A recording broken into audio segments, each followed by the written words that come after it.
What's going on, everybody? This is Brian Mazique, aka Unique Mazique, the hardest working man in sports and gaming, and we are back with another episode of At Me Bro.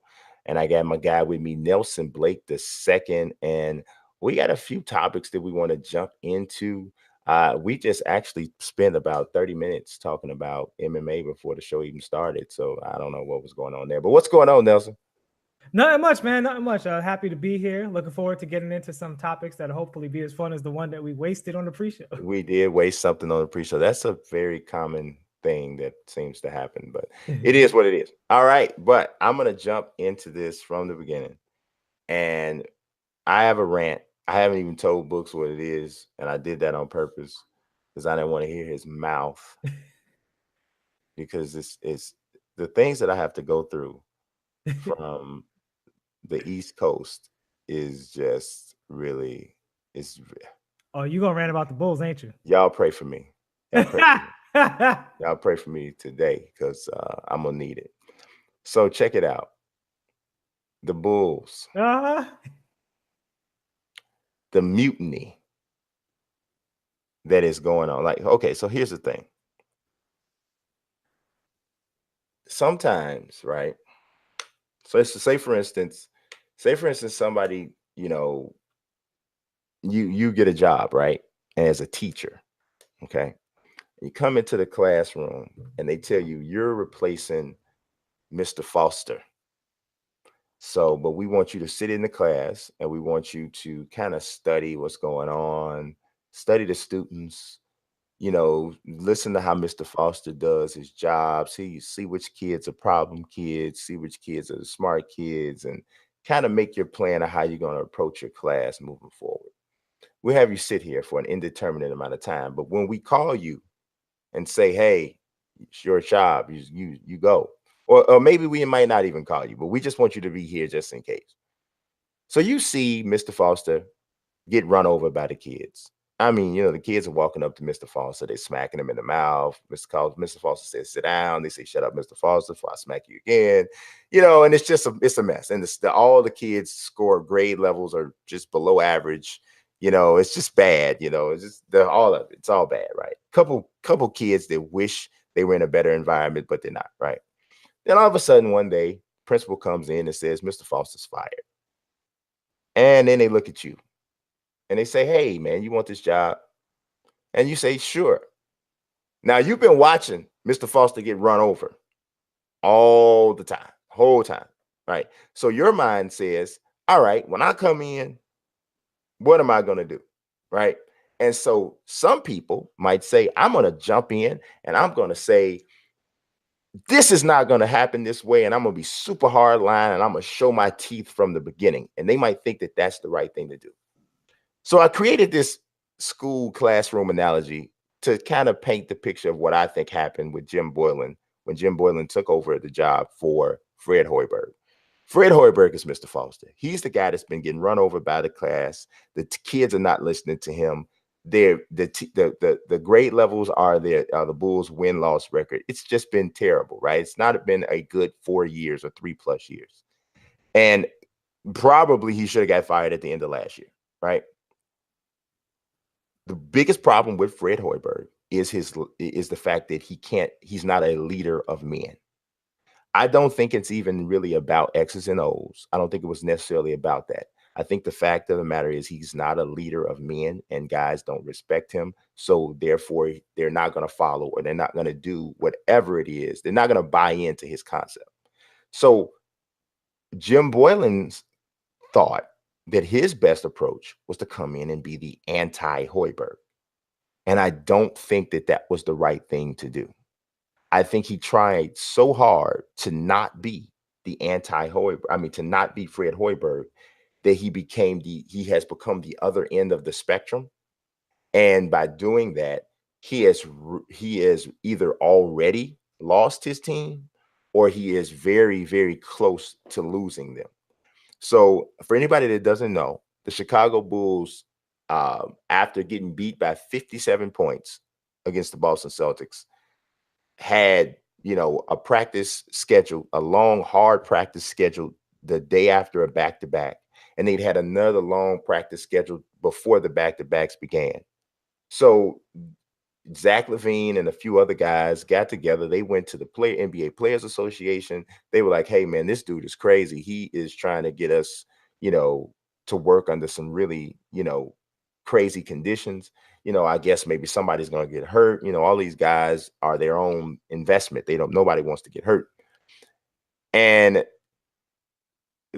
that, and the fact that Jim Boylan gets on in front of the media and says, and essentially questions his players' work ethic and toughness. And I am always, and you guys might have remembered me talking about this in the Jimmy Butler situation. I am absolutely a proponent of confrontation and confronting people. And anybody who knows me knows that if I have an issue, you're gonna know about it. But I am not a fan of doing that kind of stuff in public. I'm not a fan of that. And to me, that's what Jim Boylan did. And on top of the crazy back-to-back, practices after the back-to-back games, I think that is where he went most wrong. I don't know if it's a recoverable thing. I don't know if it's a recoverable situation. But I do know that the Bulls are in absolute shambles. And I'm cautiously interested in hearing what you have to say about it. I think what happens is when you get a soft coach like Hoiberg, you get this lack of we see it a lot of times. Every team doesn't work well with a lack of discipline. Sometimes you get a guy like, say, Steph Curry, who has the same attitude as his coach, same intelligence level, same perspective, and they can have a more relaxed atmosphere while still having that same level of accountability. Mm-hmm. Right now, they did start with Mark Jackson, who was the discipline guy, mm-hmm. before Steve Kerr got there. Similar to you guys started with Hoiberg. I'm not Hoiberg, I'm sorry, with Thibodeau, who was a discipline guy before Hoiberg got there. The problem was you guys had a transfer over of talent because, Derrick Rose was hurt too much. Joakim Noah started to break down. Jimmy Butler started to take over the team. And so you had Jimmy and Dwayne and Rondo, who had one perspective of what work was supposed to be like. Then you had the rest of the organization, or a lot of the guys in that locker room. The younger guys, which was notably said by the veterans, the younger guys and the veterans had a little locker room civil war. And they didn't see eye to eye. And you look at it, all of those veterans left and are generally playing well. Rondo's doing great in LA, did well with the Pelicans. Butler's doing great on the 76ers right now. Dwayne Wade's closing out his career fine. Even Derrick Rose got his comeback. He's doing his thing, right? The younger guys have not proven that they can do anything in the league yet. Now, you guys have injuries and all that other stuff. But I think what management is looking at is similar to the Knicks. And they're saying, we need a better culture first. What's our culture like? And like you said, Hoiberg's situation, X's and O's, he's a great assistant coach. But he's not a great culture coach. And the culture has been disintegrating every year since he got there to now where it's at rock bottom. Possibly worst culture in the league, maybe next to Phoenix, right? Mm-hmm. So, close. Yeah. So it's you guys in Phoenix at war for the worst culture because you guys' record, even with the injuries, is probably worse than you guys' talent. Yes. Right? Now, Markkanen's back, so I expect you guys to win more games despite. And Dunn and Portis are back. Right. And Dunn was really turning into a solid player, right? Young guy, could be super talented. You guys need that culture. And Zach LaVine, it's very interesting because he's gotten paid. He started out scoring a bunch of points. Then, that was clearly like more of a hot streak than anything because the inefficiency started to outweigh the production a bit. And it stands to question, is Zach LaVine fighting for leadership over this team with the head coach? And ownership and management has chosen the head coach. And I think that's a very important step for the Bulls, even if Boylan was wrong. You know what I'm saying? Mm-hmm. Even if he's wrong in this particular scenario, the idea that after a 57-point loss, you don't get nothing is not wrong. The idea that your life gets a lot harder after a 57-point loss, people feel that. Yeah, like Isaiah Thomas was talking about that, where, and so was Kevin McHale. We got our butts kicked one day and we expected all of it. We expected the push-ups, you know what I'm saying? Practice with no shoes, whatever you want to throw at us. We expect it because we're supposed to be better than that. And these guys, there are clearly guys in the locker room that don't feel that way. And that's a problem. So even though the implementation of that attitude might have been a little over the top, at the same time, the reaction to one practice out of place that you feel shouldn't be the case, it might be a little much for a team playing as badly as they're playing. Yeah, you know, I don't have a problem. I don't have as much of a problem with the practice as I do the public berating. Like, I just feel like that is never the right thing. Like, I can totally understand. We get in a room and I literally lay into every one of these players individually.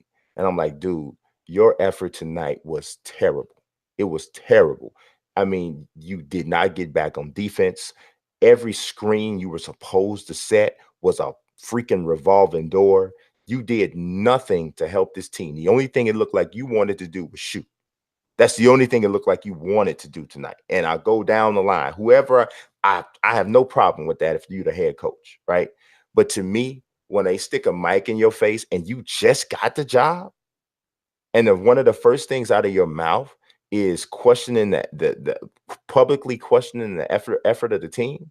No, man. You know, it's like a marriage to me, man. And when you talk to the media, it's like you're talking to other people about your marriage. And you would, I'm not gonna, me and my wife could have just had the most serious fallout ever, but I'm not going in front of everybody else. You know, me and my, supposed to fight. I huh? understand. I'm not. I'm not. I'm But not. I'm not gonna do it. You're gonna guess. Here's the thing. I in spirit, I tend to side with you on that, but at the same time, I have to look at the reality of the situation. And for some coaches, that works better than others. Obviously, Phil Jackson famously was a guy who would go through the media because he knew that's what they cared about, right? Because you got some of these guys are so well paid and so comfortable that the only way to make them uncomfortable is to show them that their behavior will be reflected in their reputation and the perception of them. So while that would not be my personal method, I can't argue that it's worked for many people and many times. Now, what I disagree with is being two-faced about it. He clearly doesn't seem like a guy who's two-faced. He's saying the same thing to everybody that asks, right? And so we might not like that method, but it's a method that works. And the bottom line is, if those players did the other things that you talked about better, they would have less of a problem. And so that seems to be the solution that Chicago needs. Because at the end of the day, it's what is going to move the franchise forward better. Is it going with a disciplined guy like him who has a long, excellent reputation in this league? Or is it going with a volume scorer who doesn't seem to want to do anything else like Zach LaVine? Well, okay. Zach's not a great defender. He's not a great defender at all. But he is a willing passer. He is a dude that creates for teammates. And like you and I have both discussed before, everybody doesn't have to be Kawhi Leonard. Everybody doesn't have to be Tony Allen. You know, you can't be an embarrassment on defense, but you don't. Everybody's, and I don't think that he's an embarrassment on defense. Can he get better? Yes, but I don't think he's an embarrassment on defense. I don't think that that's, like I said, I don't have a problem with coming hard down on the team. The other thing, and the comparison between him and Phil Jackson is a really big difference because he's Phil Jackson, you're Jim freaking Boylan. So, and you just got the job 48 hours ago. So, yeah, you trying to pick these different methods to attack players. Okay, bro, you haven't won any more than we have, if you're just being totally honest. So I know you've been an assistant coach for 40 million years, but there's a reason you've been an assistant coach for 40 million years. There's a reason nobody's hired you. And I'm starting to think this is why. You know what I mean? He sued the Cleveland Cavaliers because he said that it was age discrimination why he didn't get a job, why he didn't get offered the head coaching job. I don't think that. I think it's because, dude, if you have seen his interviews, he seems like a guy who really, really needs some intense media training because they get under his skin really quickly. He gets all flustered really But quick. that still stands to the question before we move on to the next topic. As a Chicago fan, would you rather, out of the two options you got, you only got two, Mm. your leader be your new head coach or your new franchise player? Well, honestly, I would have to choose C, and C is the entire front office and the head coach need to be removed because I agree with you about culture. The culture has to change, but I believe that the culture has to change from the top, not from mid management, which is essentially what the head coach is. But we got to move on to the next subject, but we could talk about the Bulls and their futility Oh, for right now, definitely. forever. It's just bad, We right? changing the show program. We going to dog on the Bulls all day. Yeah. Well, we have other futility to talk about, and there's futility. The other piece of futility is the start that the NBA 2K League has gotten off to in the combine. There have been a ton of technical issues. There have been a ton of problems just overall with just, I think it's all technical stuff. I mean, no, it's not all technical stuff. Some of it's just structural and foundational to begin with, but there's some technical issues for sure. People, there were guys who, probably girls too, who didn't even like they qualified for the combine. And when the combine started, they didn't have an option on their dashboard. So they had to go back and have that re-added in. Then there were people who, I mean, and some of the guys went to support and said, "Hey, what's up?" They got emails back from support saying, "I'm sorry, it's nothing that we can do. You're just not in." Like, wow, really? Like that's what happened? You know, it's just it's just really it's really unfortunate because I just started, for anybody that doesn't know, I write for Forbes and I'm also writing for heavy.com, but I just started writing for a new basketball publication called basketballwriters.com. And one of the things that I'm covering is the NBA 2K League. It sucked that the first article that I wrote for this new publication about the NBA 2K League was about how bad the combine had started. You know what I mean? Like, I'm sure that's not why I was brought in there to do like this to cover the league and, hey, this is what's going on. But if you want to talk about the league right now, that's the conversation. The Okay. conversation is the league is that the combine isn't functioning properly. All right. Well, you have a question to go with that, or It's not a question. It just is. It just is. here's the thing, Mazique. I played the combine last year. I had no interest in playing this year. The situation with the combine is you go in with a bunch of random players over and over and over again. This is a thoroughly idiotic way to evaluate talent. So the technical issues, listen, sometimes it can't be helped, right? It's not like there's a whole history of this kind of thing in gaming. So we have to respect the fact that on the technical side, there's usually something that's never being done before. That needs to be accomplished, and sometimes that just doesn't work out in the online environment. I get that. They need their ability to adapt and adjust is the real key. But quite honestly, the combine is such a thoroughly fraudulent idea, as last week we discussed, when you compare to how they do the Overwatch contenders to prepare people for the Overwatch League and prepare talent evaluators for the Overwatch League. I don't want to give that process any more credit than it deserves, because the primary focus should be an A-level talent player should not be forced to randomly queue with 4 F-level talent players, or C- level talent players, and then get a brand new set of them the next game and a brand new set of them the next game. Because then what happens is something as simple as archetype choice and floor spacing can drastically affect how a point guard or a big plays. Drastically. You know what I mean? Like, there is not a situation where your individual talent shines through despite the circumstances. No, you can ruin the criteria enough. You can ruin the foundation enough that it's dumb. It's a dumb way to evaluate talent. And the combine is dumb. And we should not be feeding into it. We shouldn't hope for it to work. We should hope the whole thing never worked at all, because they need a new way to do this. that is more in line the way other established esports foster, grow, and cultivate team talent in a team-oriented game. This isn't Street Fighter. You can't just be dumped into a pool of random people and come out on top. That's silly. Well, I agree to an extent. I do think the combine is flawed. I think, and I've said this before, and we'll probably have to save this for a separate segment. I think the entire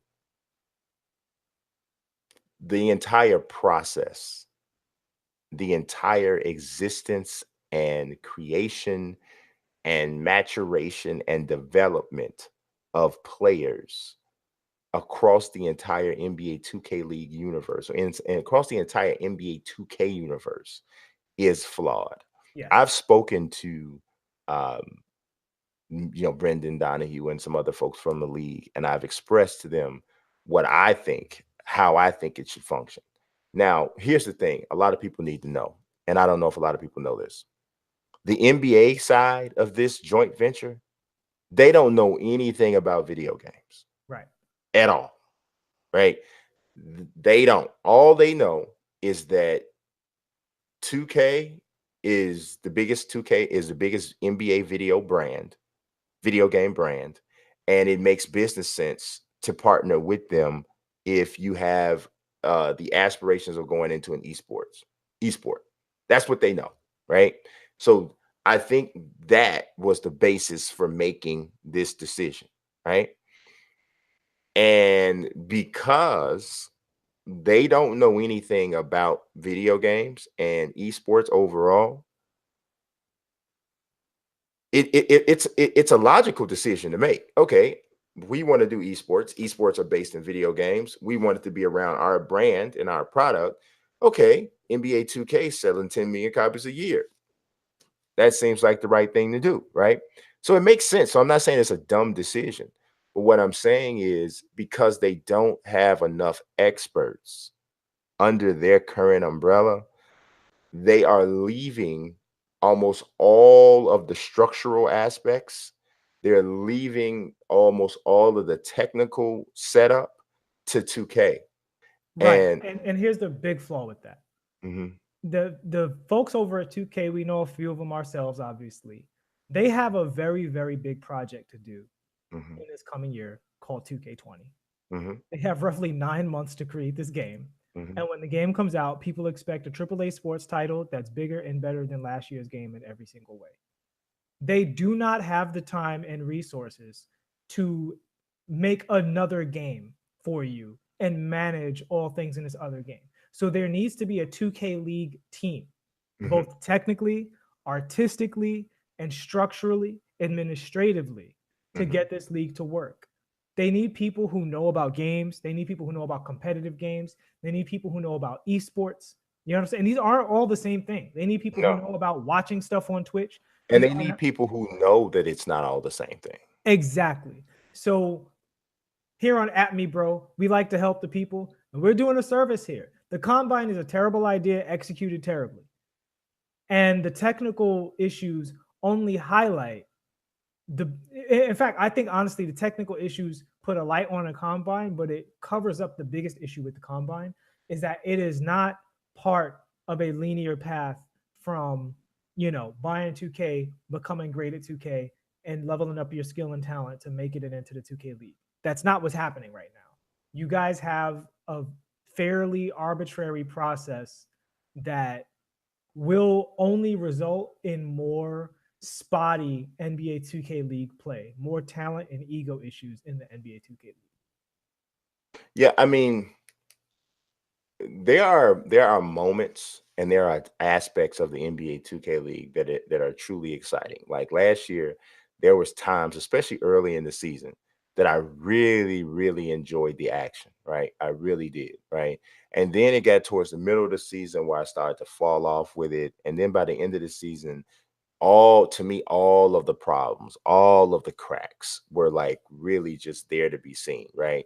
And so, you're looking forward to season 2, And my expectations weren't extraordinarily high to improve upon those things, because a lot of the things that Books just said, 2K does need a dedicated NBA 2K League team. They don't work on anything else but 2K League, because if you want this venture to be as successful as it really can be, because it can be good, it can be, I think that you need an entirely separate build, more so even than what we have now, an entirely separate deal that is just specifically for this thing, right? I believe that. There's also some far more radical stuff that I believe that also needs to happen. Some of that stuff me and Books don't agree on. Some of it we do. But there needs to be some changes here for sure. And to me, the discouraging part of it is some of the changes are so drastic that need to take place. It's overwhelming to me. It makes me feel like, can that really even happen? You know, is it possible? Or if it can happen, how long does it take to get where we need to get for this game, for this league to be what I would call respectable? Well, they have a serious problem on their hands, and this is they have two problems that they need to solve. Number one, they need a very compelling product in terms of competition, right? Hmm. It has to be awesome to watch. I just watched a video about why everybody should get into fighting games, and this is a guy talking about how he always hated fighting games coming up because they were hard to play and it's embarrassing to lose to somebody, and felt like he was getting spammed all the time. And then he watched his first like tournament moment, and even though he knew nothing about what was happening, the dynamics of it were enough to bring him in. He could see where the skill was, even though he didn't understand the nuances of it. And that started to bring him over to get into fighting games. And he went more into that. And I've seen this in StarCraft for myself. Notoriously terrible at strategy games coming up. It wasn't until later in life that I started to understand how they really worked. I'm watching a StarCraft tournament and I'm listening to the commentary and I'm like getting excited because it's bringing me in. It's letting me know. And I'm starting to see how are they doing that so fast. You know what I mean? Hmm. Other esports, same thing. You talked about Overwatch, right? You could be a complete novice and noob at Overwatch, but the Overwatch League is to the point where they show you somebody popping off with Genji, you get that that's dope. You see somebody sniping with Widowmaker, you get that that's dope. The combine build is too tame. Everybody feels like an 81 overall. Yes. Yeah. This is we And we we we don't want to agree. watch the Jazz versus the Spurs. We agree. We agree with that. Right. We're gonna get into, and when when we carve out our segments, we kind of carve out how much time it's going to take to get through. We're gonna do a segment sometime in the next week or two where we'll get a chance to kind of talk about, like, I'll say what I think is the way this should function. And it's really my whole idea is to tear this all up and redo the whole joint type of a thing. And in terms of character development and your character, the maturation of your character, that my idea is pretty out there. So I'll just let you guys know that. I think Books probably has something that might even be more feasible to do, but I don't know. We'll see how much of that we share. But yeah, but we agree that everybody seems too similar. There's Yes. no difference. There's no different. There's no like visible difference. There's not a big enough visible difference to identify like a true star. Yeah. And Who's I will really say brilliant. one thing that might change is that the takeover mode gives you some of that.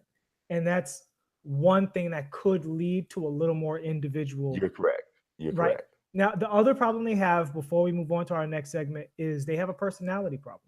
Hmm. Generally, esports are highly driven by personalities. Now, Hmm. there are some exceptions because there's a lot of, esports that are heavily internationally influenced, right, by the talent base. So the personality comes out of the commentary. And we discussed that last year too. Not that they're bad commentators on 2K League. I think they improved over time, but I still think that they are below the level of the top fighting game, Overwatch League, League of Legends commentators. Those guys and girls add a level of excitement to the commentary that I think, their personality can cover it. But 2K League is not full of Korean players that don't speak English. 2K League is full of American players that, if you look at 2K as an overall talent base, the 2K League personality talent is vastly, vastly inferior to the Park, My Career, even what do you call it? My Team talent. My Team, Park, My Career, and even Pro-Am guys online are much more entertaining to watch on an individual basis, much more entertaining as personalities than what they have going on at the 2K League. Now, I'm not saying the 2K League players don't have those personalities, but the structure of the league does not showcase those personalities. And they don't have any extracurricular entertainment to do so in the meantime. They need to fix that ASAP. Because without high-level competition on the screen and personalities to bridge the gap between what's on screen and the viewer, you don't have a successful esport. And that's what we have right now. Yeah, I agree. There definitely needs to be more things to facilitate and to give the players a platform to show personality. I think that the players' personalities and their on-screen dynamics are all being nerfed. Yes. All of it's being nerfed, and they need to let that fly a little bit more. And I mean, I really want to get into and say what I think it needs to happen. We got more shows, man. Let's go. We got to save it, but there's something that I specifically think needs to happen, and yeah, we'll get to that. But this actually kind of leads into the next topic, and we've talked about this offline, and I want to bring this up because I started thinking to myself today. I said, well, that wasn't today, it was a few days ago. I said, with the problems that the NBA has had with the 2K League, because the NBA is not used to being involved with things that don't work properly. They're not. I think that's pretty safe to say, right? They generally have enough money and enough control over I don't know. I mean, they involved with the WNBA. Nah. Oh, that has nothing to do with the product on the court. That just has to do with people's interest in the product. I'm talking about like legit, like that would be I think a valid comparison if every time you did a WNBA broadcast, one of the cameras went out. Don't let me get some YouTube clips for you. Right. There's every time just the camera rolls out or whatever. But I'm wondering, man, is it how I guess the question, here's my question. I'll post the question and then I'll give my take on it. And I'll ask you what you think. So the question that I have is, how necessary is the NBA license to a basketball video game today? And my answer to that question is less valuable than it is to any other team sports game, any other team sports concept there is in video games. And here is my reasoning for that. I believe that a non-licensed basketball game could do very well. Now, the definition of very well is not 10 million copies. I don't think it would do that, but I don't think it necessarily has to do that because it doesn't have to pay that humongous licensing fee to have the NBA games, NBA team names, and then the licensing fee to the NBA Players Association to have the player names. But the reason that I believe that one could do well is because basketball is such a pick up and play type of a sport. There's an entire portion of the culture that exists outside of NBA reference, outside of NBA connection. There are people who get up and go to LA Fitness and play, or get up and go to any gym and play all the time. They play for 2 or 3 hours and never once does an NBA conversation start. Maybe nobody on the court has on the NBA jersey. It's just basketball. and they're just playing, and they're playing intently, and they're just going at it. They're going at it, right? You have so much of that. And if you translate that or transform that to a video game standpoint, if you look at some of the most popular points or most popular aspects of NBA 2K, much of it is devoid of an NBA presence. It's Park, it's Pro-Am, it's Jordan Rec. None of that has NBA. Now, my career is absolutely one of the most popular parts of the game, and it does have NBA concepts. But I would argue that if there was a portion of the My Player grind that gave you more VC than playing a My Career game, I would bet that many of the players who are aspiring to grind their character up to 90 whatever, they would do that over playing My Career, because for them it's about building the character more than it is about the NBA experience. And because of that, I think that a non-licensed game that played well, I'm not talking about just good, I'm talking about that from a gameplay standpoint knocks it out of the park. From a gameplay standpoint, there's a separate mode that was built specifically for esports. I'm talking about, you get folks from Blizzard, you get basketball guys, and you get those guys together and you say, okay, we need to make a basketball game, but we also need to make an esport. We need to meld our talents together and come up with this basketball video game concept. I firmly believe that game with that profile, and I'm not saying get rid of the franchise mode stuff, because you can still do that. You do the customization thing the same way that 2K allows you to do with My League. You get that same aspect into the game. I don't know. My personal opinion is that game could do well. What say you, Books? I have a couple questions. Mm-hmm. What is the biggest unlicensed sports game? Team sports game.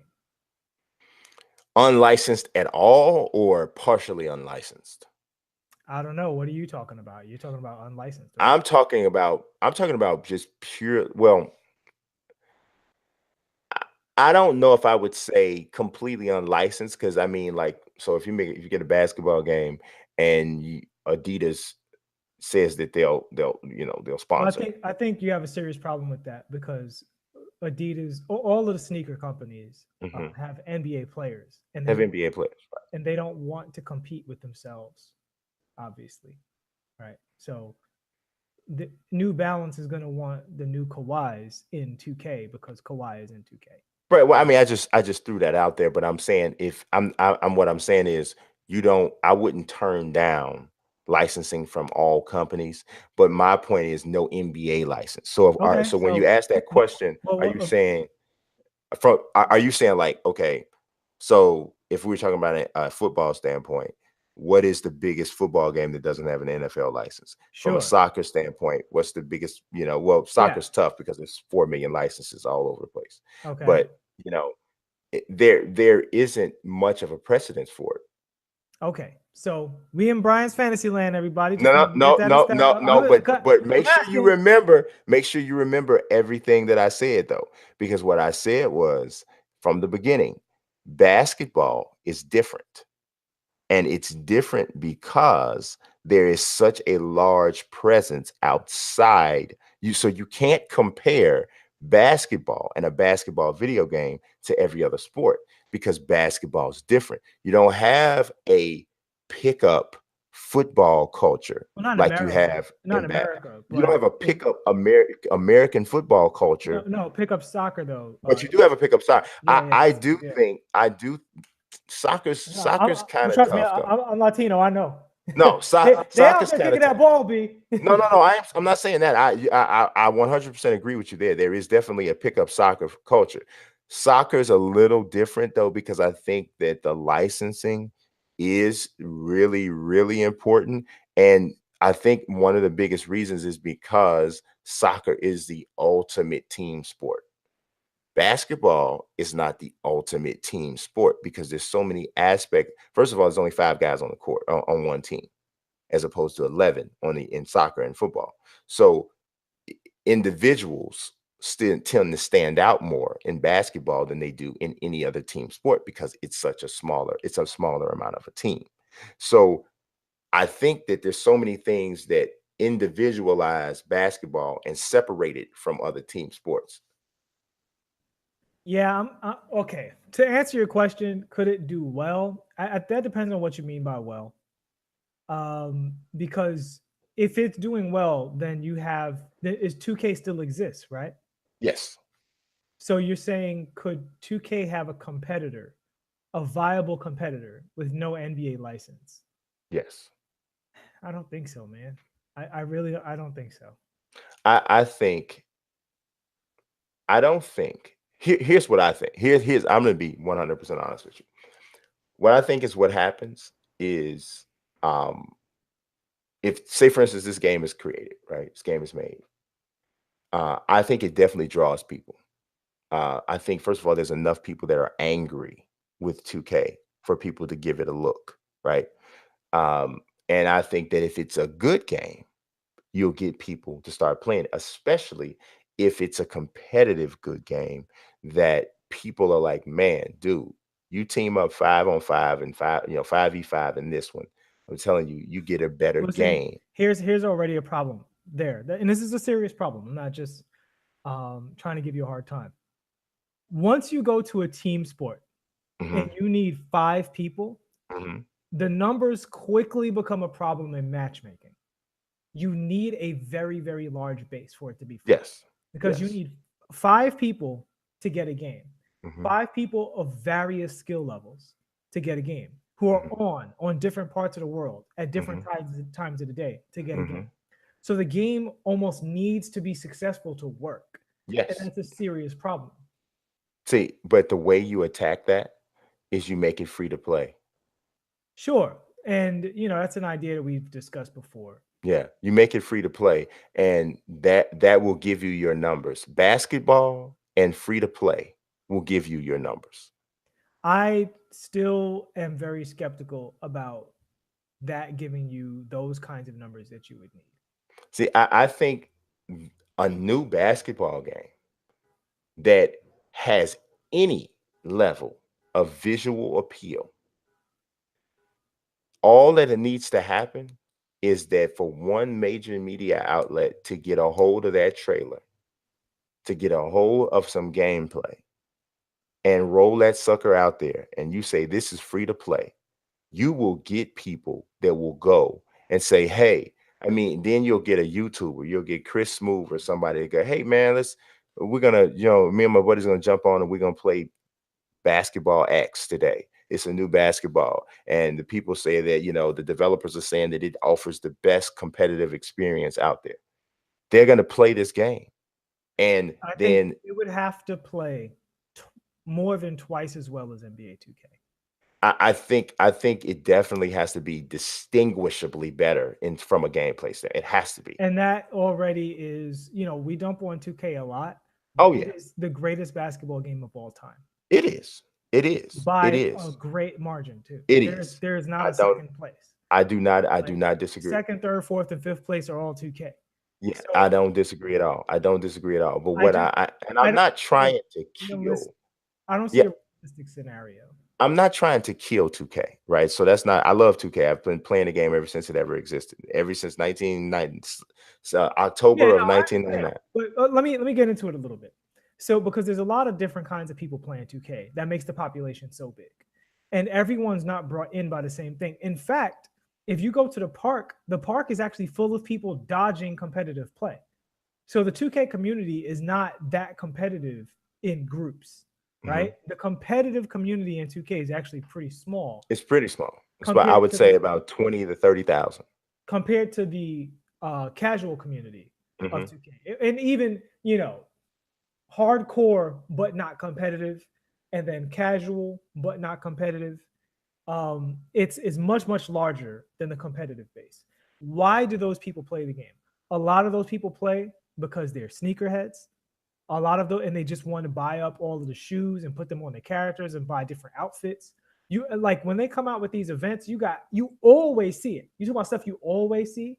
People matching their Nikes to their armbands, to their yellow afro, to their Christmas hat. Like people get into that element of the game, and part of it is the branding. That branding culture is a huge part of basketball culture. Another really big part of basketball culture are the names, right? So, for instance, you talk about the park. When Court Conqueror comes on, Court Conqueror is packed.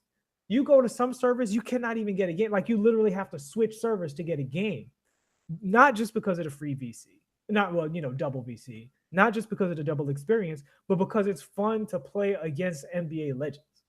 It's fun.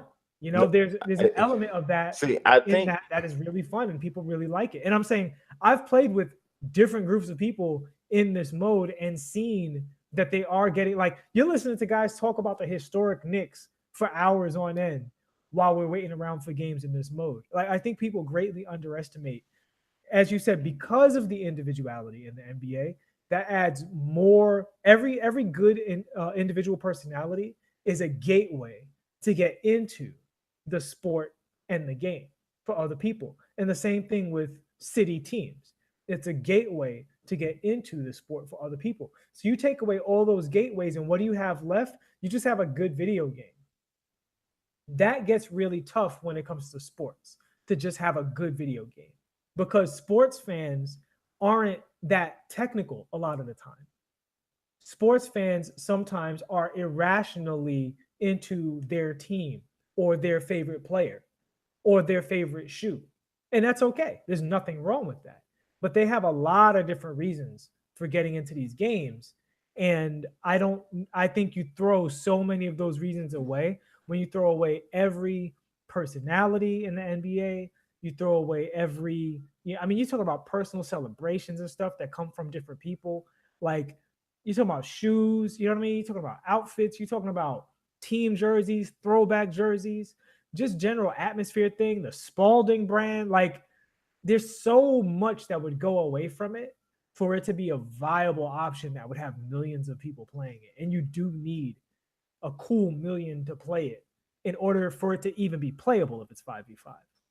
Yeah, I don't think that all of that has to be thrown away though, and that's my point. Like, I think some of what you mentioned can still be maintained. You can still, I mean, nobody has a patent on a specific dance or taunt or something like that after a three. Like, a lot of the stuff that you see people doing in 2K right now has nothing to do with the NBA. There's nobody in the NBA who shoots a three and does a backflip after they shoot it. There's nobody who does that. There's nobody who does a bunch of the stuff The problem that you is see. it doesn't go both ways. So when you have, Steph Curry's signature jump shot, signature crossover, some in some of these cases, they literally have the player coming in and mocapping it themselves. And that But in accuracy, some of the cases they don't. In some of the right, cases but they have someone come in and do those.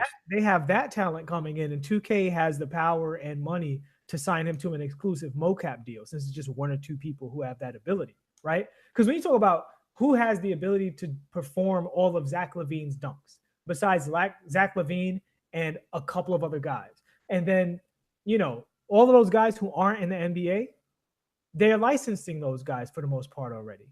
So, but it doesn't go both ways. 2K can have every street ball move, every backflip, every worm. They have a hilarious reverse worm, by the way, where guys lay on their back and pulse like they're being brought. It's hilarious. My favorite celebration so far. They have both. They have the NBA signature styles, the signature shoes, the actual players playing the game. They have I think you're only do more, and all you have is this other part that they also have. I think you're kind of missing what I'm saying. I'm not saying, can this game be better than 2K? Or can this game say, oh, we don't need to, on a whole, can this create a situation where you don't need 2K? That's not what I'm saying. 2K is going to be 2K, and 2K is going to be a great full product as long as they don't take things out of what that are already in there. It's going to be there. But what I'm saying is, there is a demographic in place that I think is large enough And I think there are people who would play both. I think there are people who would play both because I believe that from a competitive standpoint, this particular game could be so well done and so good that it becomes the game that people go to for that particular experience. Now, when I first started off, I said I was going to tell you what I think would happen if this existed. Here's what I believe would happen. I believe that if that were the case and someone built this sort of game, I believe that 2K then comes to that company and buys them out or wants to buy them out or approaches them about buying them out because it's the same thing with playgrounds, right? Playgrounds is just an okay game to me, right? But for whatever reason, people took to it some fairly well. Um, it didn't sell obviously what 2K sold, but it sold well enough to get 2K's attention and to then say, hey, why don't we just bring that into the fold? 2K is at a place now where I think they're about capitalizing on the least amount of new fangled type of concepts, right? Same thing with the acquisition of the golf club, right? So I believe that if this were to happen, that's probably the way this ends up going. But overall, man, I just really believe that if someone were to create this sort of an experience, because that's really what it comes down to. It comes down to an experience. If you were to create this sort of an experience, I think that there's a large enough group of people there that can make this game successful. Not 10 million copies successful, not eliminate 2K from existence successful, but successful enough to exist year over year. That's just me. Yeah, I'm not gonna say I 100% outright disagree, only because you're not being very specific with numbers. Because and this is why that's important. People tend, not you, but in general, when I hear a lot of 2K discussions, they underestimate the specificity of the skill sets that it takes to create 2K. Because the amount of people that know about, basketball, video games, the various aspects of video games, the various aspects of video of basketball, the various aspects of art, the various aspects of sound design, mocap talent, voice acting talent, all of these things that in many ways 2K will do from average to very well, right? There's not too many things 2K does flat out bad compared to the rest of the video game arena. And I think their controls are probably on the lower end, their responsiveness and their online performance. But everything else, for the most part, is pretty good. And to get it to be average to pretty good in so many respects takes a lot of very, very specific talent. So, in order to make the project you're talking about, you need big enough numbers to justify the talent that you're paying. You're talking about bringing in top level people who they're one of a few people on the planet that know how to do what you need them to do. And you're talking about having them do it distinguishably better than the people who are experts at it and just surviving. Like that's when I say I'm not sure. I do think that there's room for more competition in the basketball arena, but divorcing the NBA license, I don't think that is the way, because the NBA is also attached to so many branding licenses as well. It's attached to individual player talent and the sneaker licenses. And I think losing all of that stuff, I don't know. I don't know if that's enough. Yeah, I don't know. I know. I think there's a way. I definitely think there's a way. Um, I admit that it is definitely a pie in the sky type of a concept for Yeah. sure. But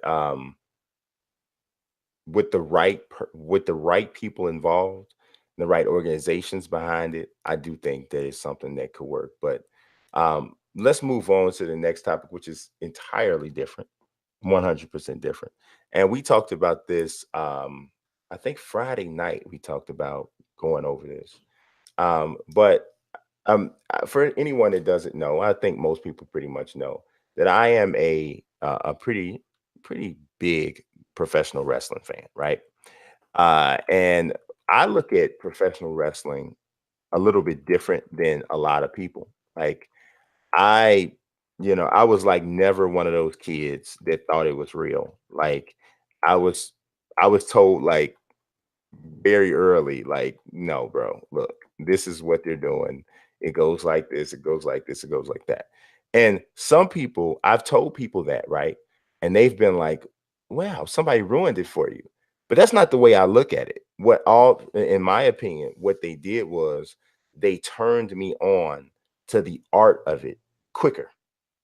Because to me, as long as you feel like wrestling's real, you miss the talent that's involved.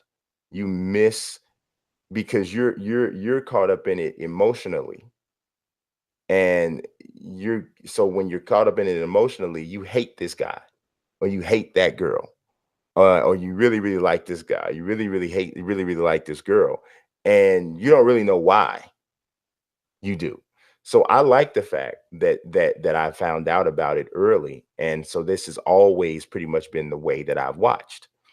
Um, that said, I came up with a formula called the 5-tool professional wrestler. And if you're familiar with baseball evaluation, you know there's something called a 5-tool player. So they talk about a guy that can hit for average, hit for power, has speed, has a good glove, and has a strong throwing arm or a plus throwing arm. So I said, well, man, if you were to evaluate a professional wrestler trying to use a similar concept or formula, how would that go? And so I've had an opportunity to speak to several professional wrestlers and ask them their concept. So I kind of took some of what they said. I did an interview with AJ Styles. He gave me his opinion. John Cena, Edge, The Big Show, several people I've got a chance to answer this question. And the answers kind of all go all over the place. It just depends, right? But I have something that I came up with, and we'll kind of talk about it. Books, I know you probably have some thoughts on this as well, right? Mm-hmm. Okay, so my first thing is a look. Now I say a look and not the look because I don't think that it's necessary for everybody to be built like Hulk Hogan or built like John Cena or built like Lex Luger or built like The Rock, or to be a blonde-haired, blue-eyed guy, or to be a black guy with a big afro or a black guy with dreadlocks or whatever. You just need to have a look that is distinguishable and is that gives you some recognizable characteristics Yeah, like that Mankind is a great example. Mankind's a great example. Bray Wyatt's a great example. Yeah. All of these people have a look, right? And it builds into their character, right? The next thing is in-ring ability. Now, this is a pretty wide characteristic, right? Because there's so many assets to so many aspects to in-ring ability. You have your offense, you have your ability to sell, because that's one thing people don't realize is important in wrestling. You need to be able to sell your opponent's moves. You know, there's tons of stories about guys who just refuse to sell another person's moves because they can't stand the guy. They got a problem. They're rebelling for whatever sense, right? But just in general, selling is a skill. Right now, if you look at the WWE, like some of the best sellers are Seth Rollins, Sami Zayn, even though he's hurt, Dolph Ziggler, all of those guys are really good sellers. Moves are pulled off against them and they are able to accentuate the impact, not going overboard. Sometimes Dolph goes overboard, but not going too far overboard, but selling it, the impact, like, whoa, something big just happened. The finishing move is also very, very important, right? Because a great finishing move can be done to anybody. If you have a lifting finishing move and you're not a strong enough guy or girl to perform that against no matter to perform that against anybody, then that's a problematic finishing move. You know, um, so that's why some of the moves like the Randy Orton's RKO, Stone Cold Steve Austin's Stunner, all of these moves are among the super kick, the Shawn Michaels Sweet Chin Music. That's why all of these moves are among the greatest finishing moves in history, because no matter how big you are, how small you are, they can pull off this move, and they're quick. They can be booked and choreographed into just about any match in any situation, and it's all always amazing. So the other thing is presence, which I think is different than just a look, right? Presence, like there's something about Brock Lesnar, right? Even though I'm not a huge Brock Lesnar fan, he gets on my nerves. I really want him to go away. But there's something about when he walks out on stage. When Brock Lesnar walks out on stage, you know somebody is of importance is in the building. Somebody significant has arrived. There's other people. Bray Wyatt has an insane presence. Jake the Snake is a perfect example because Jake the Snake Roberts was not a body beautiful guy. He was never, I mean, he looked like somebody's dad who like worked on cars or something. But he had a presence. When he walked out on the stage, it's like, whoa, it's something is there, right? Sting, throughout all of his characters, from the Crow character to the beach guy with the blonde buzz cut, he had a presence all the time, always had a presence. The next thing is, The Rock is obviously clearly a guy who has presence. The next thing is mic skills. You gotta be able to do this. And this is probably the biggest thing that's missing in professional wrestling today, especially in the WWE. Right now, the in-ring product is as good as it's ever been. Guys and girls are as exciting or more exciting than they've ever been, but very few of them are able to captivate an audience when you grab the microphone. The ones that are stand out way above everybody else, and the ones that aren't just kind of just are. You need to be able to cut a promo. You got to be able to do it.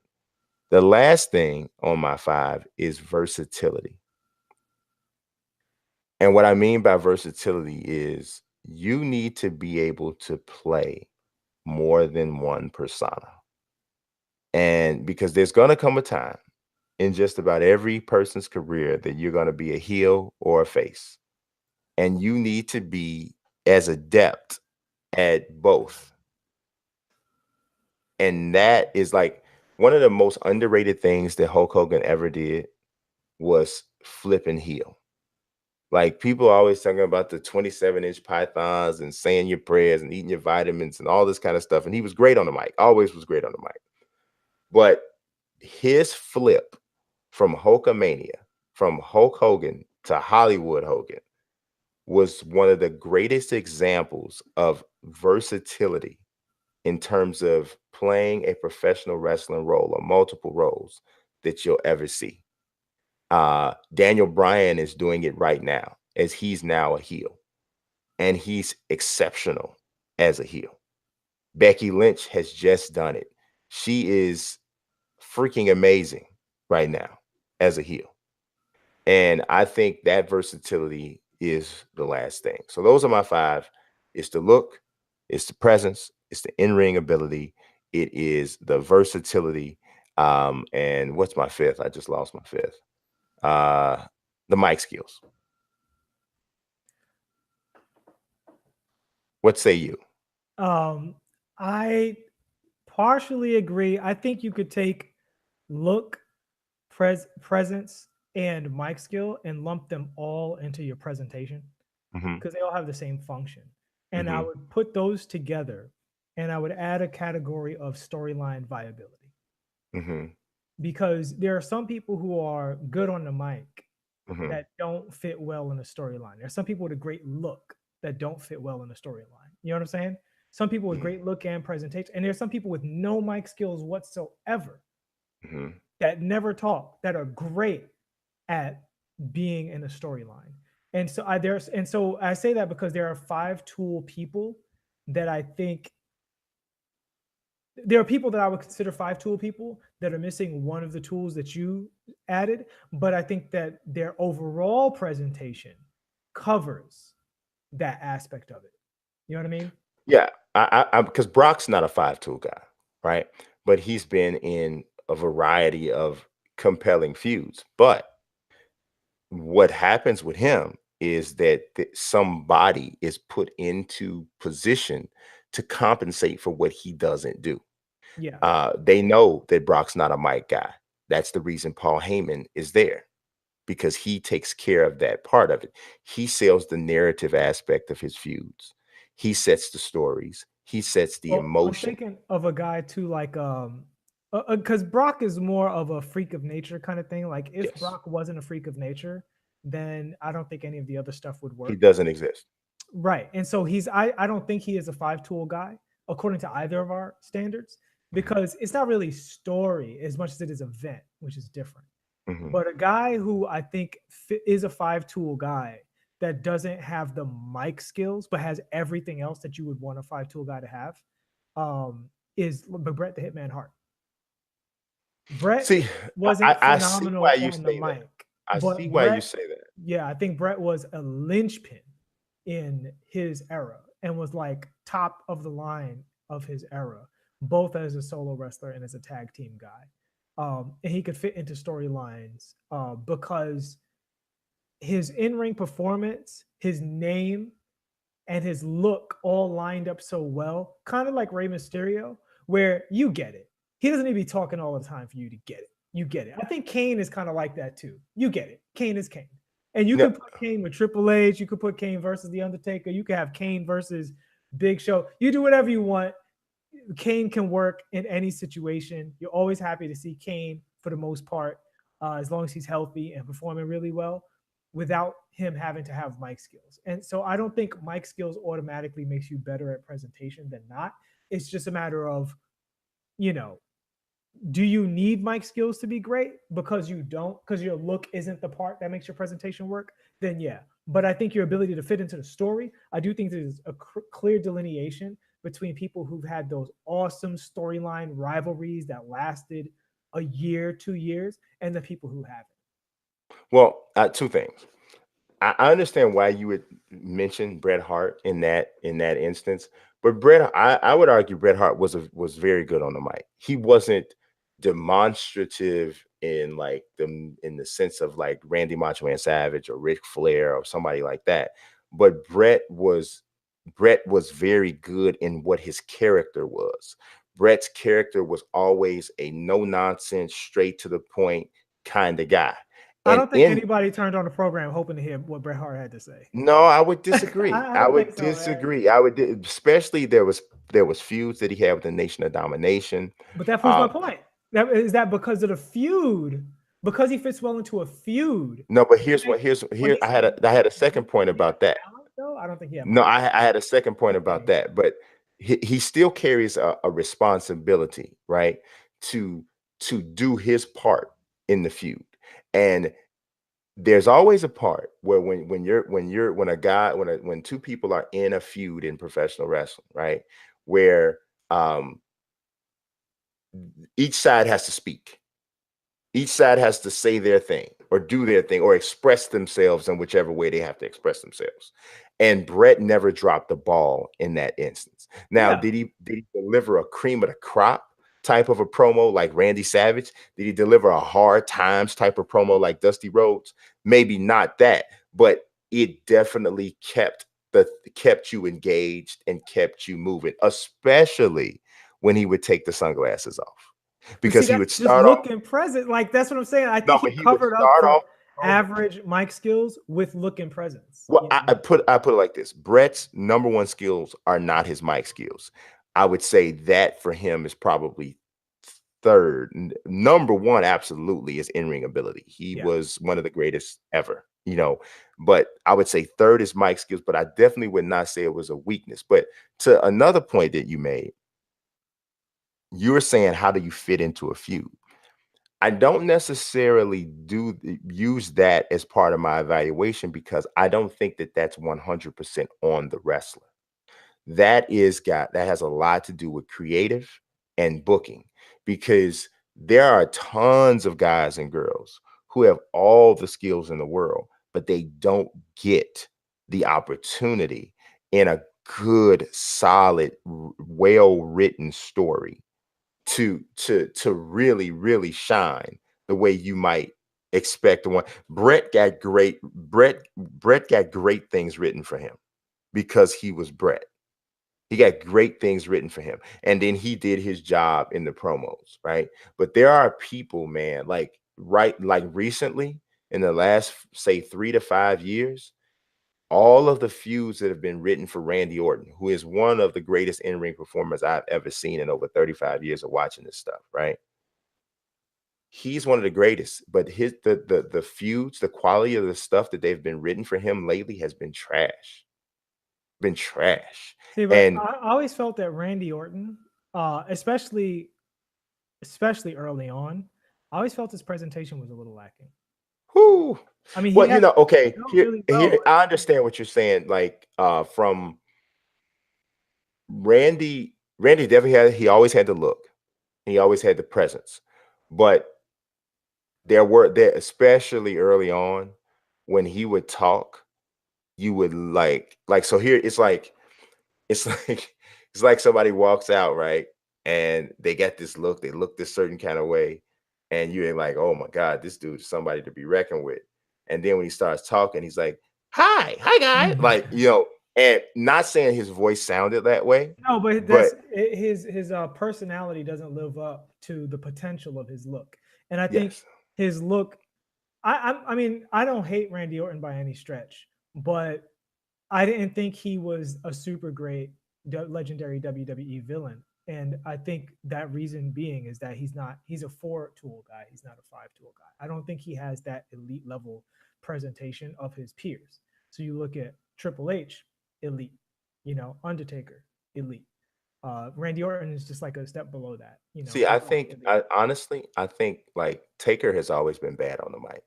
It's always been bad on the mic. Which proves my point because People his don't presentation. Well, go ahead. people don't want to admit that because they love Taker so much, but Taker's not good on the microphone. But he doesn't need to be, which is my point. He doesn't need to be, I think mic skills are overrated because you can fake having good mic skills with presentation if you're good. I'll put it like this. Mic skills, I think all 5 of these things you don't have to have all 5 to be successful. So sure. I'm not saying that. I'm not saying at all, because there's plenty of people out here that are successful and don't have all 5, right? As a matter of fact, Brock's very successful, and Brock doesn't have. Brock might only have 3. Right, but so here's my question to you then: who is your number 1 5-tool wrestler, if you had to pick one of all time? My number 1 5-tool guy of all time. You have to adjust this for era. You have to adjust it. I just want the one that you would take today as that's active today. No. If you take them in their prime and you could just have them be, 35 years old and drop them right into the middle of it and it automatically make wrestling better, who would you choose? Randy Savage. Mine would be Kurt Angle. Kurt Angle's very great. He's very good. He's very good. Very good. I love Kurt. I think Kurt was super. Kurt's very good. Very good. I mean, and you want to talk about somebody who picked it up like that. I mean, because Kurt didn't grow up wanting to be a professional wrestler. No, he's an actual wrestler. Yeah, it's an actual wrestler. You know what I mean? But in terms of the mic skills and the personality and the presence, he picked it up like that. And he tells a story about the first time Paul Heyman invited him to an ECW match, and he came in Pittsburgh. And he said the first thing he thought was, "Hey man, you guys are crazy." Yeah. He's like, I'm not doing that. He said he came back. They got him to come back, and then slowly but surely they talked him into it, and then he loved it. And so because he was such a late comer to the whole thing, and to have become as great as he became at it, and if you stand in front of Kurt Angle, it'll even make you even more appreciative, because he's not a big guy at all. At all, right? I'm shocked at because I mean he's right here on me. I mean I'm 6'5", but he's right here on me, and not super wide or anything. But and you consider the things that you've seen him do, yeah, and it's mercy, for real, right? But I would take Savage, because Savage. I mean, and I picked Savage for a reason, because wrestling 25, 30 years ago, I mean, we talking about most of the time the guys had 5 or 6 moves that they did the majority of the whole, that was just all you saw. And, it was a lot of the pageantry and presentation. Well, Savage was one of the better I thought in-ring guys, and from a dynamic standpoint at that time. He did some top rope stuff. He was a pretty good. I mean, he was an actual athlete because he played professional baseball before anything. So, and then we don't even have to talk about the mic. I mean, Yeah. See, the thing for me is I didn't love Savage's actual in-ring style. yeah, Like there were some things that were cool, and yeah, some things it was kind of like just watching wrestling. yeah, Whereas with Kurt Angle, what I love about Kurt is he could get in there with Shamrock and Benoit and do yeah, super technical stuff, but he could yes, also fight Triple H and have a wrestling match. yes. You're And correct. You're you know correct. what I mean? Like That is correct. excellent mic skills. And he never lost the same look, like being the Olympic wrestler guy who was also kind of a jerk. He's like evil Captain America. Yeah, yeah, Like, you know what I'm saying? Like, I think you could take Kurt Angle and drop him into any era of wrestling, and he just makes it better. And yeah. unchanged, I not think. adapting for the era. Just put him in right now, and it'd be amazing. Yeah, I think I don't disagree. I don't disagree with any of that. Um, I think that Savage's if Savage came along now, I think that his move set would be better. But Yeah. I think his move set was what it needed to be for the 80s. You know what I'm saying? But I think that he was a good enough athlete where, Mm-hmm. like, I mean, some guys back then, I mean, dude, like Dick Murdoch, he wasn't going to be able to do much more than what you saw him do. Harley Race wasn't going to be able to do much more than what you saw him do. I mean, it just was what it was. But somebody like Savage, who was an actual athlete, I could see Savage being able to do a little bit more. Yeah, I don't dislike Randy. I think he is a 5-tool guy, but there are other besides Angle, there are other 5-tool guys I would have over Randy. I got it. I got it. All right. Personally, big uh, Shawn Michaels fan as well. Oh, I love Sean. Sean's Big Shawn fantastic. Michaels fan. Yeah. All right, so let's go into the last segment, which is your rant, which I don't know what it is, but let's go with it. My rant's gonna be short and quick, man. Short and sweet. There's a conversation that we have in sports now that I think is really silly that we can just agree to not discuss anymore. And they talk about how guys will be remembered, how your legacy will be. All right. What you contribute is what you contribute. So if you win championships, cool. If you don't, cool. If stay with one team for a long time and that's what you want to do, if it's not, cool. But people talk about, well, if they join this team, they'll never be thought of as such and such. Or if they play for another 5 years, that's the guy people will remember. That's not why you compete. You know what I'm saying? Mm-hmm. Like, first and foremost, these guys join these professional leagues to secure their future. And most of them have done that. So that is what it is. But then after that, a lot of them compete. We oversimplify it and we say to win. But if you compete really hard, what you realize is you compete to discover yourself.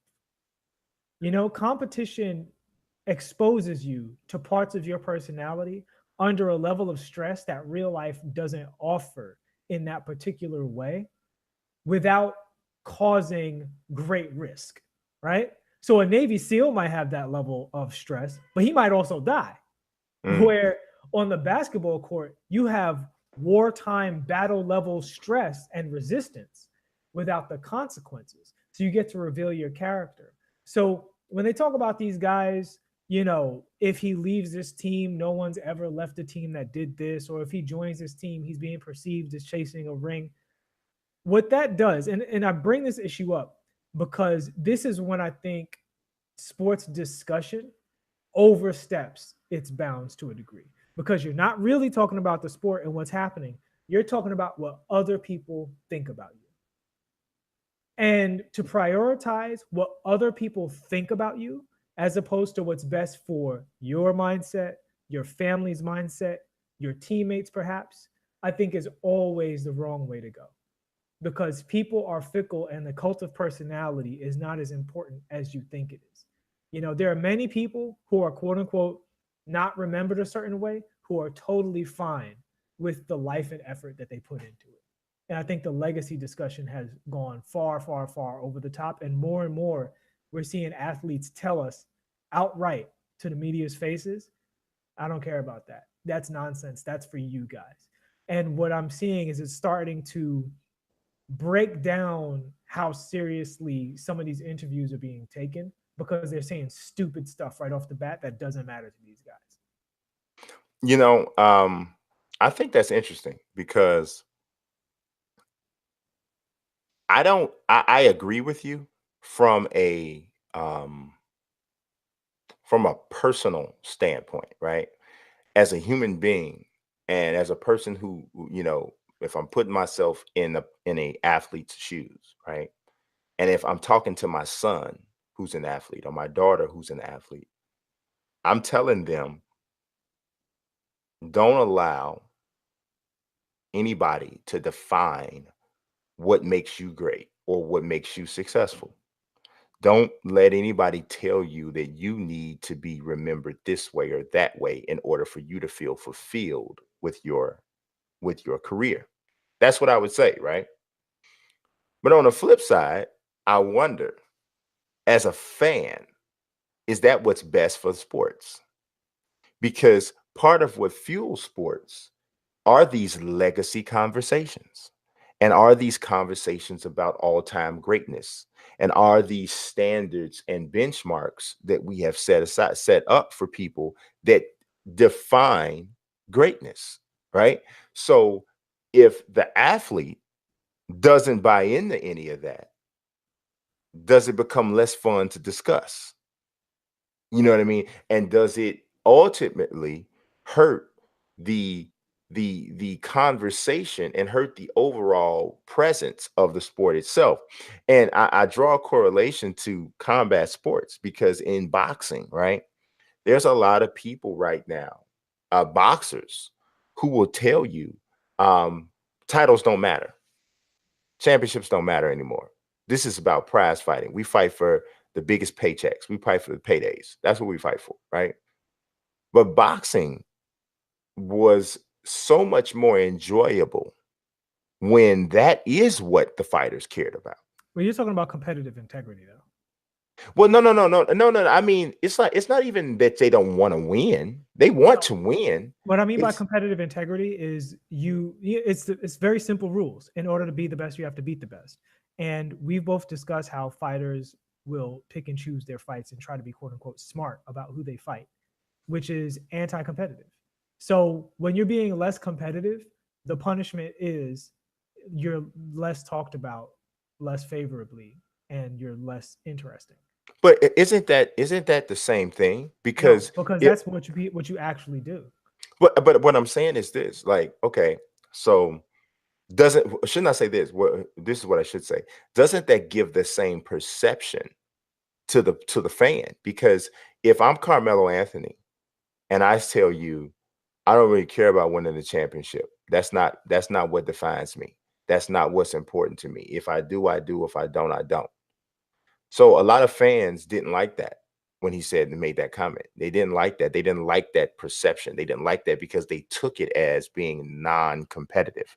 That here is the ultimate goal in your sport, but you're saying that if you don't attain it, then it doesn't matter to you. This is why people love Kobe Bryant, because they know for a fact that Kobe would be an unhappy human being had he not won championships, because Mhm. that was what was important to him, and that agenda aligned with the thinking of sports fans. But here's the bottom line. Carmelo Anthony was true to himself, and he would be miserable trying to be Kobe Bryant.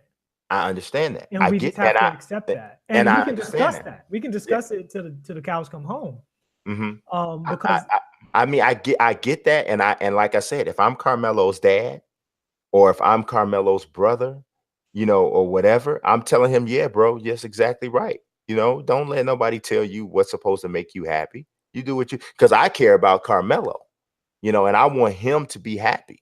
But the fact of the matter is, fans don't really care about these players. And here's the thing though, when it comes to the competitive aspect, that bears itself out because the most competitive players tend to get rewarded, as you discussed, Hmm. right? Even I know you tend to hate on them quite a bit, but everybody understands that what Russell Westbrook is really competitive, which is why for a guy who hasn't won a championship, he's still one of the most talked about players in the league. He plays in Oklahoma City. Yeah. Right. No, Which is, I've my opinion of Russell Westbrook has changed dramatically, as a matter of fact, though. Like I did used to take, I mean, I've always known he was a fantastic player, right? So that's, I mean, you're just like stupid if you don't acknowledge that, right? The same thing with Jimmy Butler. Jimmy Butler's a heck of a player. You know what I mean? I mean, you're crazy if you sit up and try to act like Jimmy Butler's not a good player just because you don't like something that he did. I mean, you're high. But for Russell, my opinion of him has actually changed quite a bit. But I think Russell possesses that dog in him that people like. Russell truly looks like, if I don't win, I'm not gonna be happy, at least for right now. Now I'm not gonna go home and be mean to my wife and kids about it, but I'm not happy because this is what I want. But when you make a statement and you say that, I mean, and I put it like this, I don't fault Melo, right? I'm not even thinking as Brian here. I'm thinking as sports fans and how dude, some of the things that I hear, and I'm sure you hear, sports fans say about players for their teams and that sort of thing. Some of that stuff is insane. Like, dude, you do realize you're talking about a human being, right? Like that's a person. Like, you talk about him like he's literally a character on 2K that you just flop around left and right. So I totally get that, right? And I understand how, as a means of self-preservation, sometimes you just have to be like, dude, I'm not buying into that. Y'all saying that in order for me to be okay with y'all, I gotta stay in Oklahoma City and suffer through whatever I'm suffering through, rather than sign with Golden State. Y'all are saying that I shouldn't leave Cleveland to go to Miami to play with Dwayne Wade and Chris Bosh and win 2 championships and go to 4 straight finals. Y'all are saying that, but I got to do what's right for me. And I totally get that, right?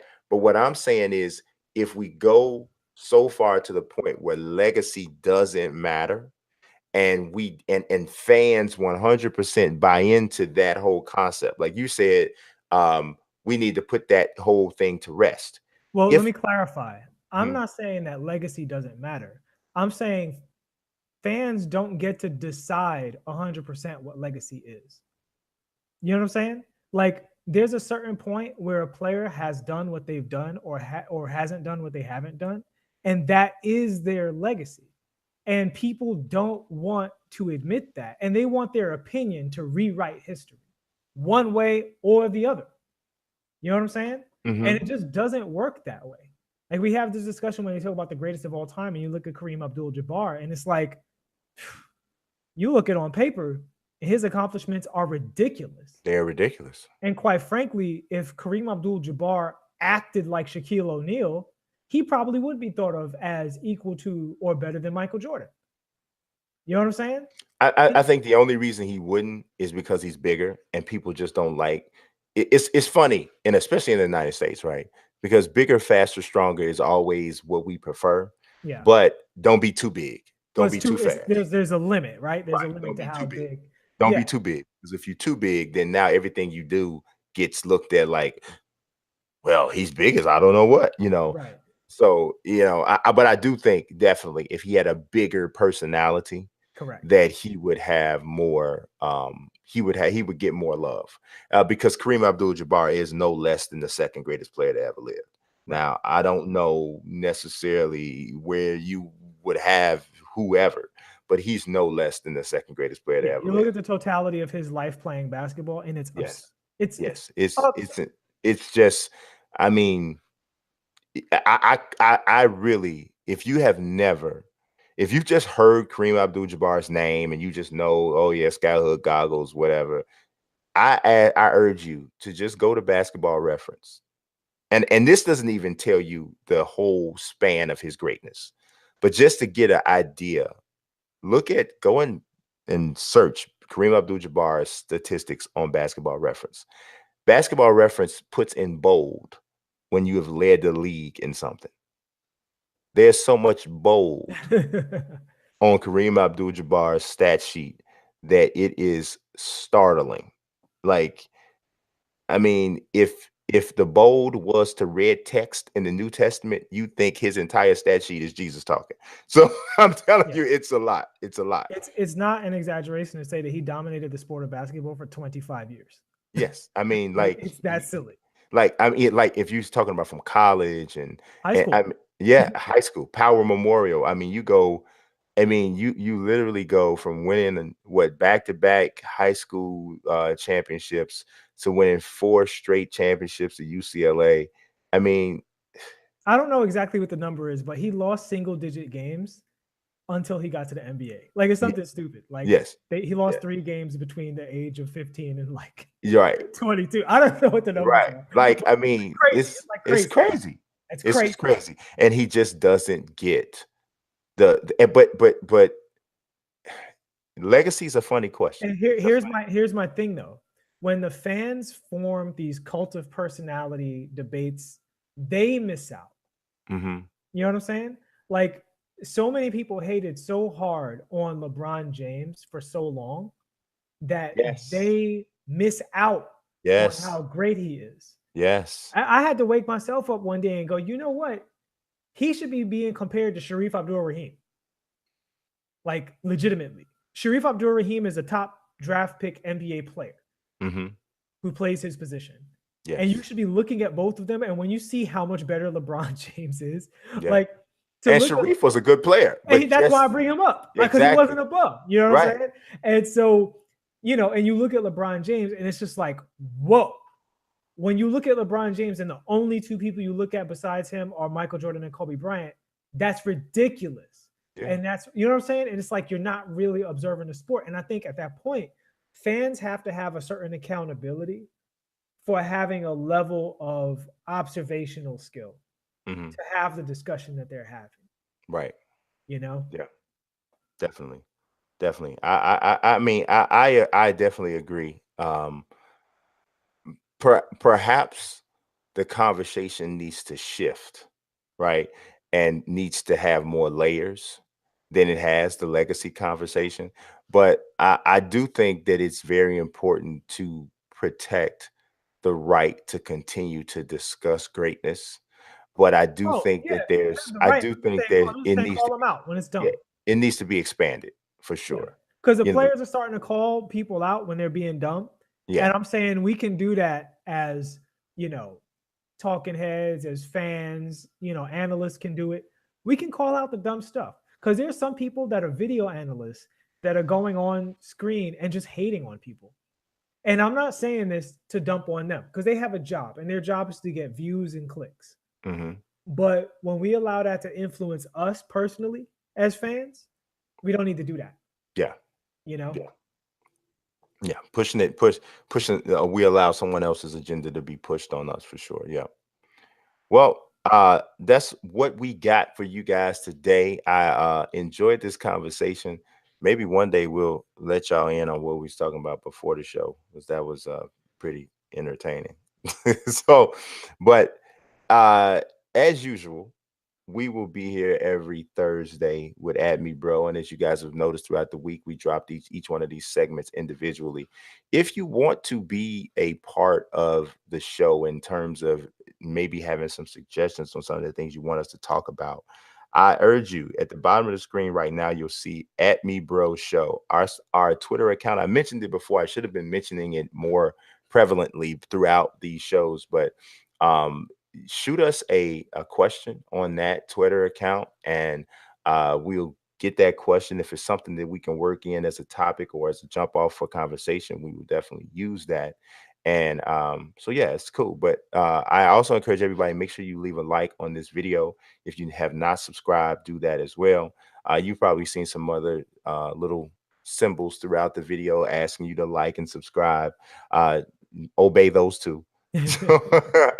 Unless you're Jimmy Butler and you got a problem with authority. You know, you might have a problem with authority. You'd be Jimmy Butler and you'd be one of my least favorite players. But it is what it is. It's okay.